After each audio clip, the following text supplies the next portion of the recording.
Welcome, everyone. Today I am joined by one of the runner-ups for Challenger League. I'm joined by Rainpro. Hey, Rainpro, how is it going today? Hi, I'm Rainpro. Yeah, it's fine.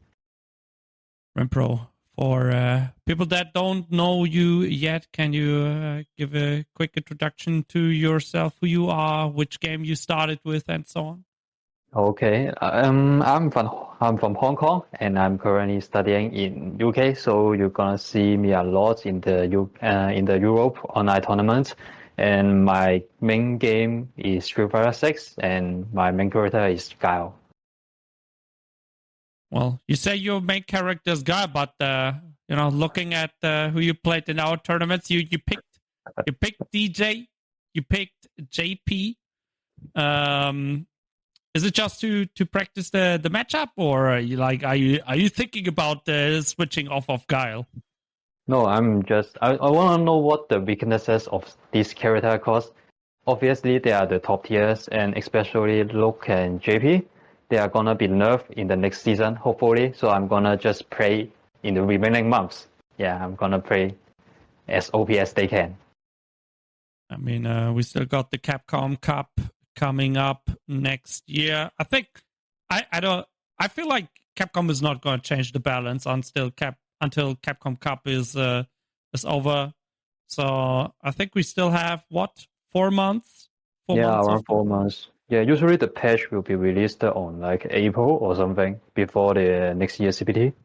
Yeah, so I think it should be April, so we still got 5 months. So, did you find any weaknesses for JP? Sadly, no. I mean, the weaknesses is the player. Yeah, if you are strong enough, this character has no weaknesses, and also Luke has no weaknesses. I'm now thinking maybe Luke is better than JP. Oh, okay. You're joining the Angry Bird train, saying Luke is better than Ken.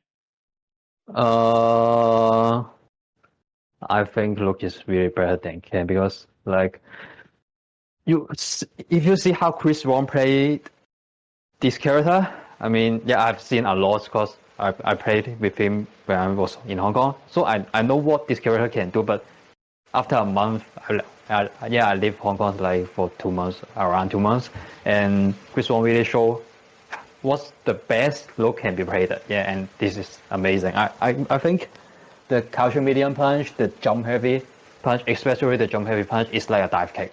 Yeah, I cannot anti-air with Guile. I mean, the best case for me is Trey, and the worst case is I got whipped or my couching heavy punch got beat.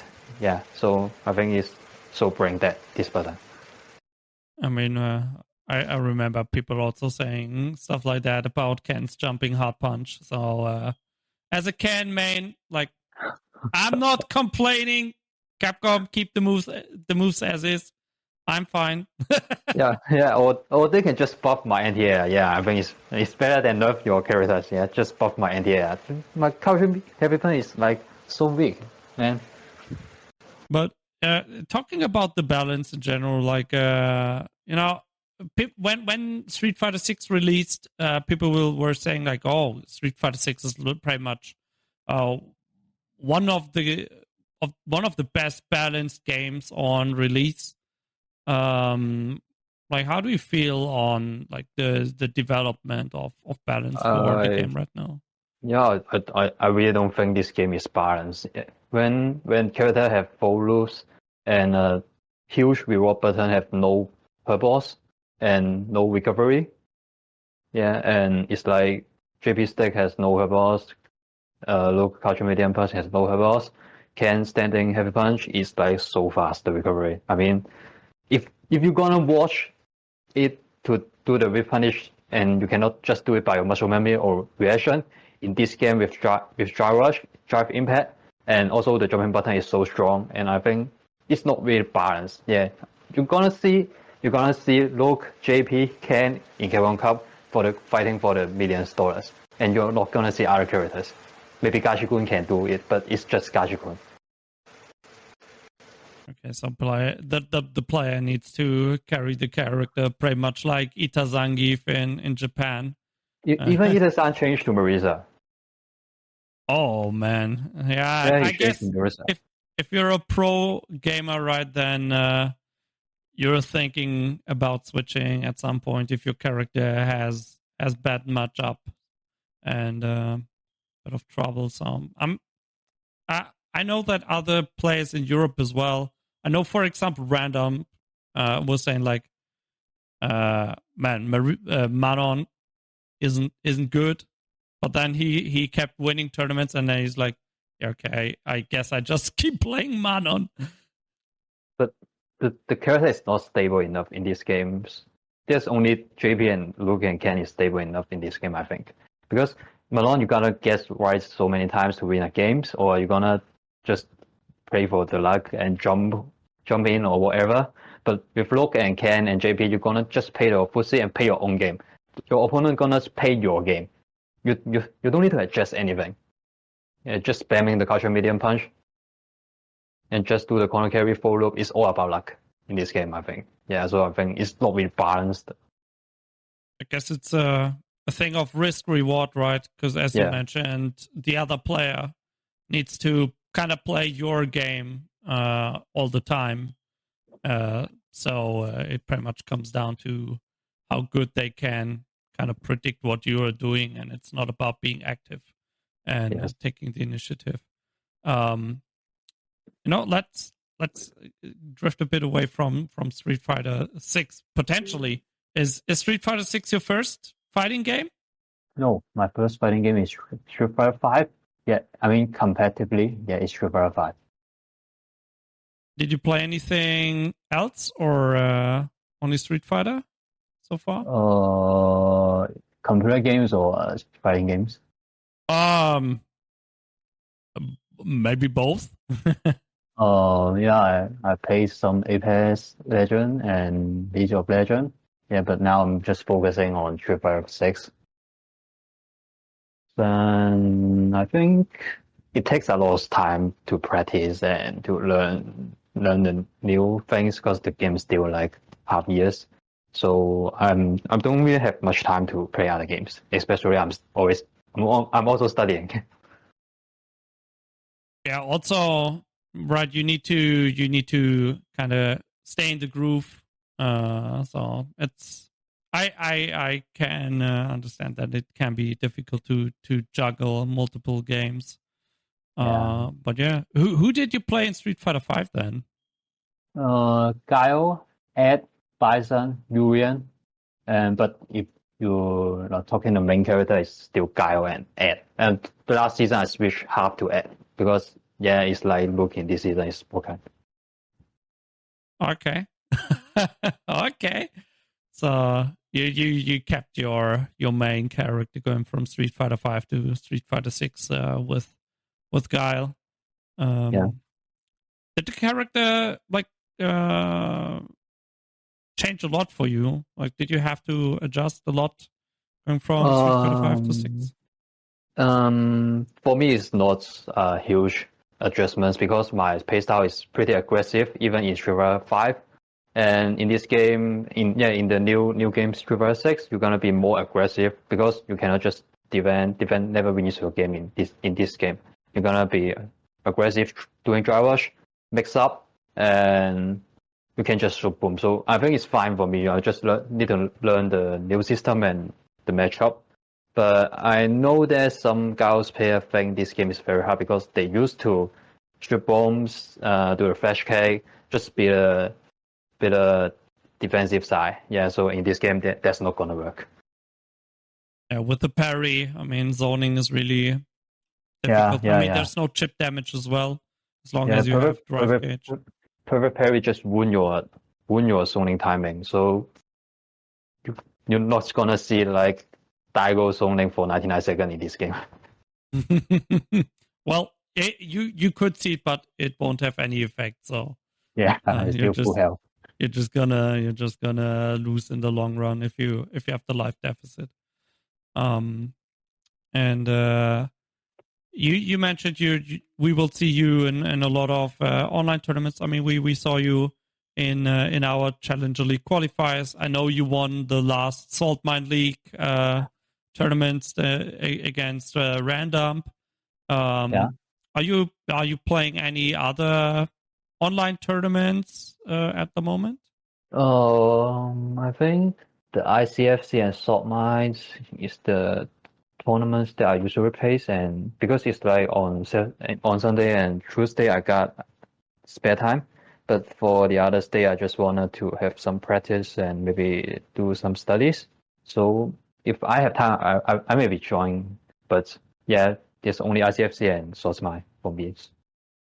Okay. Are you planning to go to any offline events this year? I mean, the UFA is still on this month.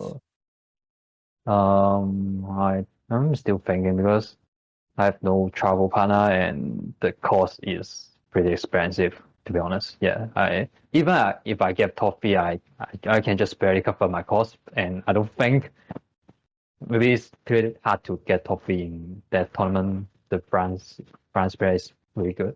Yeah, so I maybe I won't take the risk, and also the UK CBD online is like in the mid of December, so maybe I'll just high my tech and do some practice. Yeah. All right. Well, are you actually playing the Capcom World Warrior tournaments? No, I'm not able to join the tournaments because when I was like play in the Asia once and the host, I mean I've asked the host that time and the host told me the Capcom staff replied him and is able to join in different countries, just your pawn won't be carried on. So you mean separate region with separate pawn? So I think it makes sense. Yeah, but when I come to here, I'm registered for the first one in the UK, and I got told you cannot pay into region. So yeah, I'm not able to pay that. Oh man, that's unfortunate. I mean, Capcom Cup, most qualifier spots are online, right? So it would have been a great opportunity. I hope there are more offline tournaments. I mean, online is so random, and even the Neko is great, but there's still bad things happen. Even I'm playing the UK player, some players still dropping their pings, and there will be suddenly a huge delay. It's like turn from 0 to 4 frame rollback or 1 frame delay. I think it's a little bit annoying. Welcome to European internet. Hey. No. That's not the Europe. That's not the Europe internet. It happens even in Asia. So I mean, it's the server problem. Okay. Yeah, it's just not stable. Okay. I can only tell you in the past, Germany and France routing. Oh man, that is legendary. Like we had so many issues in the past, and we also have people pretty much living 500 meters apart. Like they were kind of living around the corner in Germany, and they said like, yeah, it's unplayable. We can't play online. Yeah, even though we're pretty much neighbors.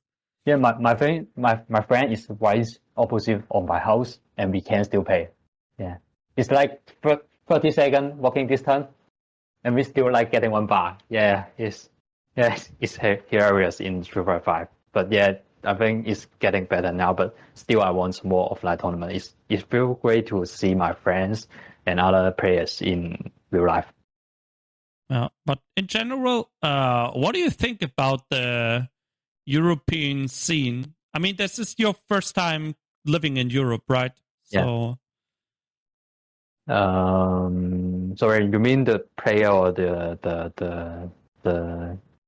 Euro friends or what? Or players, tournaments. Okay. I mean, at least I think most people don't know how the scene is in Hong Kong. I know you have some really strong KOF players. Do we? Yeah. Oh man, what was his name? It was some fruit. Oh, pineapple.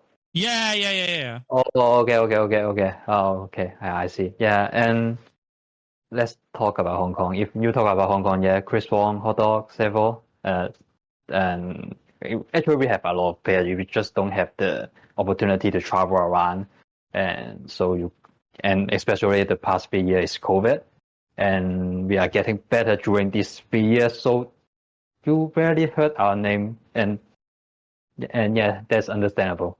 So you not gonna know much about Hong Kong except Hot Dog because he won some premier events in the early in five. And now Chris Wong is showing how dominant he is. And I hope other players in Hong Kong can show the same things. Yeah. Do you still have arcades in Hong Kong, or like how does the scene work? Yeah, there is some arcade, but the arcade is like still playing Street Fighter 4. Yeah, so I've never get into it, so I don't really know. But yeah, we still got arcade, but it's like it's for the old man. It's not for the new generation. All right, so you also pretty much play from home. You don't have to go to the internet cafe. I know the Japanese tend to do that, or tended to do that in the past. Go to internet cafes to do Street Fighter tournaments, but in Hong Kong it's pretty much playing from home. Yeah, we don't even get some tournament offline. Yeah, we don't even get tournament offline or online in Hong Kong. Ooh, well, I know that Hong Kong rent prices are really, really high, so maybe it's just really expensive to host offline tournaments. I could imagine that. Actually no, because we have some place that is aimed to provide a place for the hosting tournament that is funded by our government. Yeah, but when everything is ran into government and company, you know what? The funds never get into the right place. Okay, yeah, that's the truth. Yeah. All right, but so switching from Hong Kong to Europe, like how's your impression for Europe? You think it's a strong region, player wise? You enjoyed the tournaments? You think it's well organized? Yeah, I think the tournament is very great, and the whole Europe has lots of tournaments with great prize, and I really appreciate that provide opportunity for us as a player to show our skills and maybe show the audience who we are. Yeah, I think it's really good, and I think if you're talking to the skills of the European players, I think it's I can't tell who is better in Asia or in Europe, but obviously it's different style. And because we are Asia, we are following the Japan play style. It's like a little bit slower and a little bit like we worry about the risk and reward things. But in Europe, and I think it's like more aggressive. Like even the USA and Europe, like the play style is more aggressive. I don't think it's a bad thing in this game, really. Yeah, you're playing slow is just killing yourself. Yeah. So, but yeah, this different benefit in different styles. So, I think maybe it's even. Okay. Yeah, I mean, both have advantages. I can only tell you, in Germany, we didn't really have many arcades. So people never had to input a coin into an arcade machine and try to win. We can't just always just go for the rematch. So we sometimes people just do the most risky stuff and it just works out. So I guess that's like one of the reasons why the Europeans might play a bit crazy. Yeah, but yeah, I think it depends on game. In this game, that's definitely not a bad thing. That's good. Good to hear. I mean, Europe is usually tends to be a region that gets a bit ignored because as you mentioned, you have Japan, then you have the US. So Europe tends to be forgotten on the map.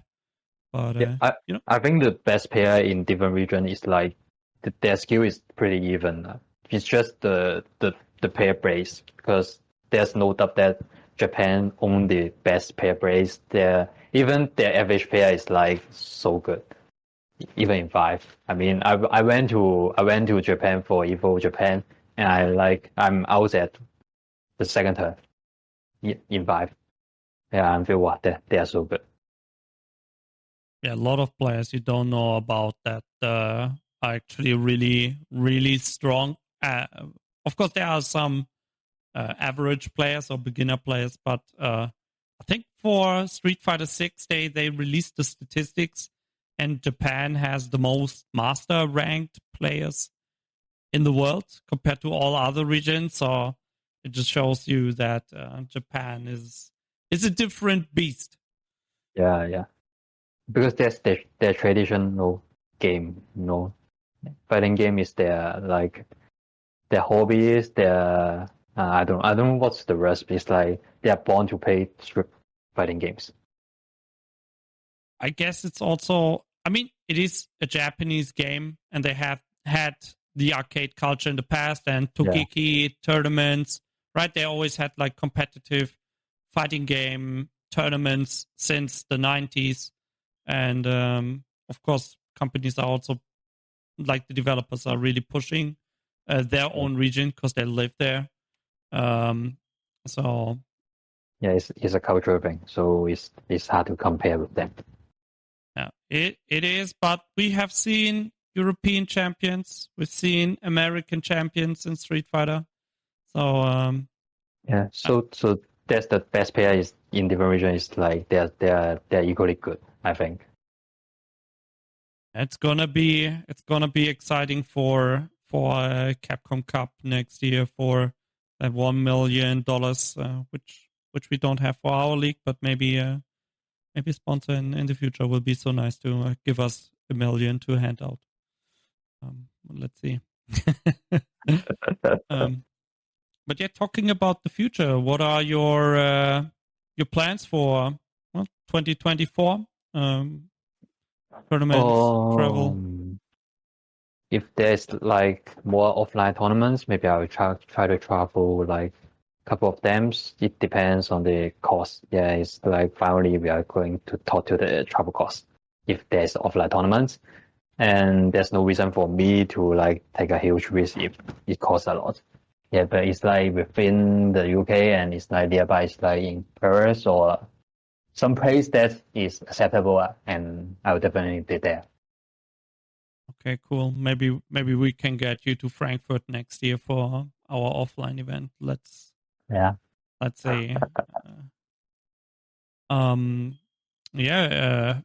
else Rainpro. That would be it from my side. Is there anything else you would like to share with the viewers that are watching this interview? I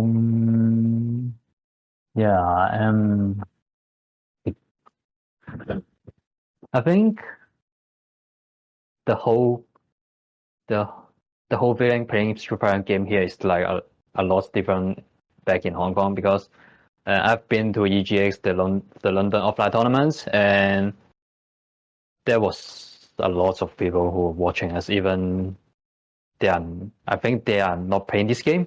Yeah, they look like they are not playing this game. They're just here to support the player. I think that's such a good thing. I don't know if like other countries do this in Europe, but in London they does. I think that's feel really great. And when I was like playing in Hong Kong, I'm playing in the grand final with Chris Wong, with Hot Dog. You know how many audience we got? 0. Yeah, we are on the the tournament is hosted on a place that the metro didn't get arrived. Yeah, you cannot get to there by metro. You cannot get to there by a bus. You're gonna be like taking 3 changes to bus.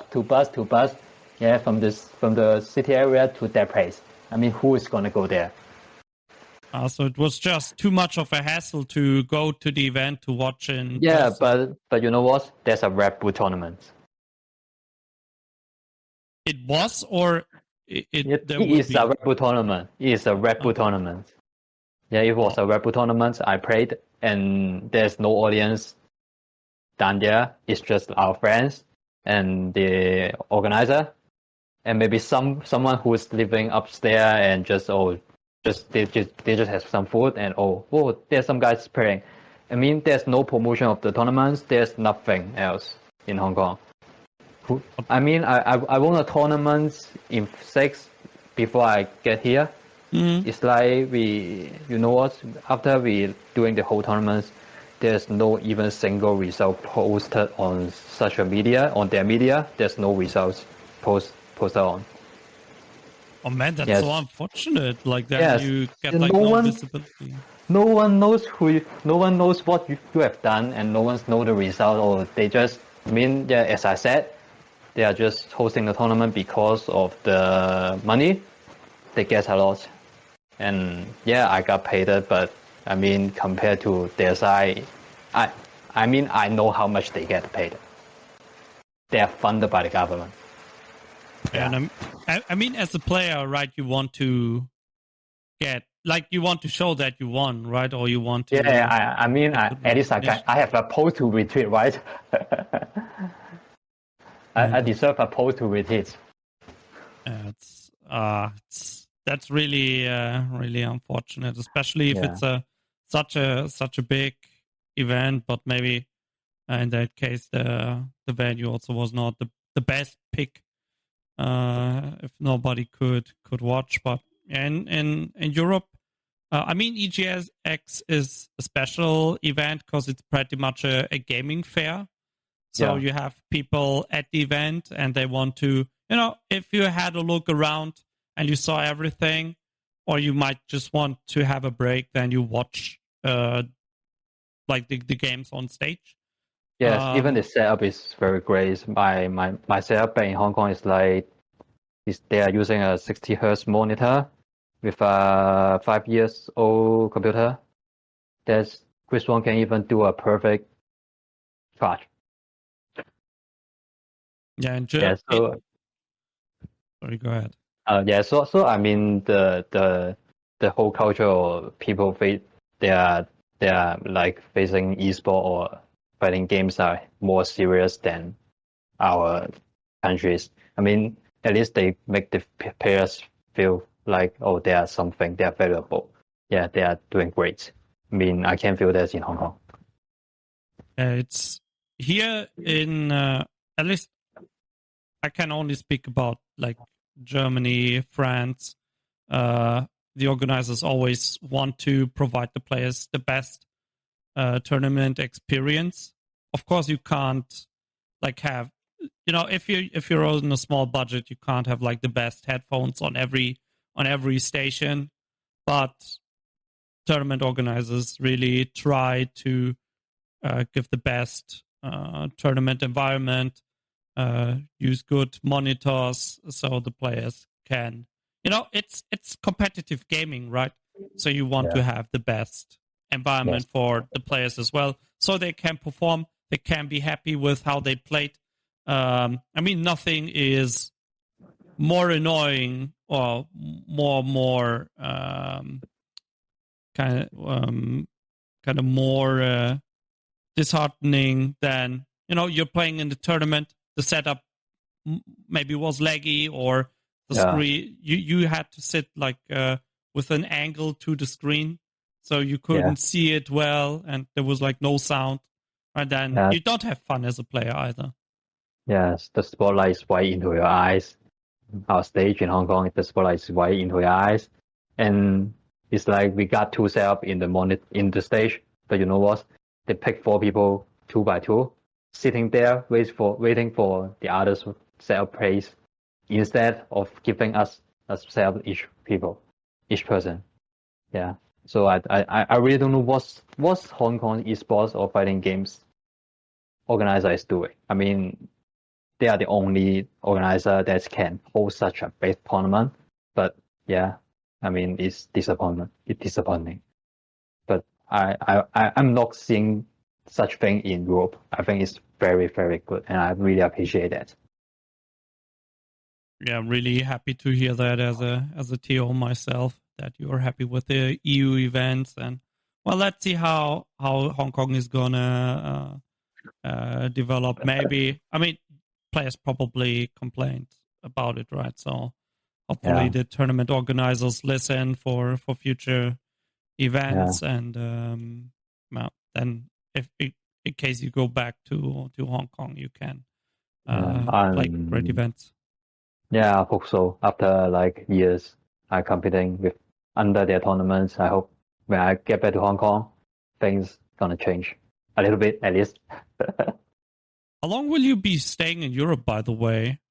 So far my plan is like staying until my graduation, which is next year, September, but I didn't decide that yes to stay longer or not. I mean, it still depends on whether I will living here for the future or I'll just get back to Hong Kong and find a job. I don't really decide yet, so it's hard to tell. Okay, but September next year, that's still pretty much 10 months. Yeah. That we have the great pleasure to have you in our tournaments here in Europe. Yeah, thank you. And I can only say I'm really happy to see you in the brackets. We got some international representation with you for Hong Kong. That's always great to see, and hearing that you'll be here for another 10 months. That's really nice, and I hope we can also meet up at an offline event, hopefully next year. Yeah, I hope so. I will be traveling to Europe. I mean, yeah, just for fun. But if there's any tournaments, yeah, I will definitely be there during my travel. Yeah, and German is in my plan. It's in my travel plan. So maybe we will get chance to meet. If you ever come to Germany, if you want to take a tour through Germany, feel free to reach out at any time. I can hook you up wherever you go with some fighting game players. So okay, thank you.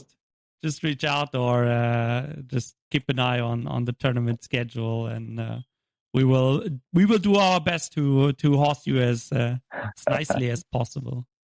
Yeah, thank you.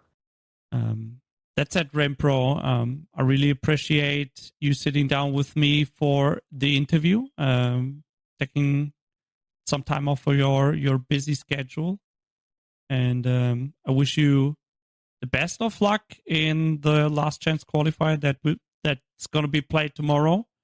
Yeah, and I will do my best. I hope we see each other again in the top 8 in the playoffs. So yeah, thank you so much for the interview, and good luck. Okay, thank you.